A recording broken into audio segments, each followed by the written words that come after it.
So, ayan guys, mula sa ating mobile device, pumunta lang tayo sa dial ng ating phone. And pag-open guys, dito, dial lang natin is *143, number sign or hashtag, and then call. And ayan guys, after nyan, piliin lang natin dito yung number 4, which is yung only. So, type natin yung number 4 and then send. And dito naman guys, piliin nyo yung number 3, which is yung OnlyGo 99 FB. So, type natin yung number 3 and then send. So, ayan guys, sabi dito, kapag daw nag-register tayo ng OnlyGo 99 for FB, makakakuha tayo ng Only Facebook plus 8 GB for all sites na data.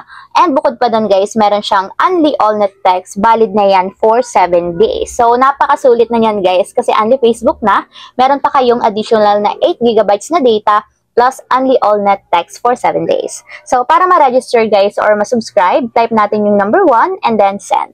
So, ayun lang guys, ganoon lang kasimple kung paano nga ba mag-register ng OnlyGo 99 for FB on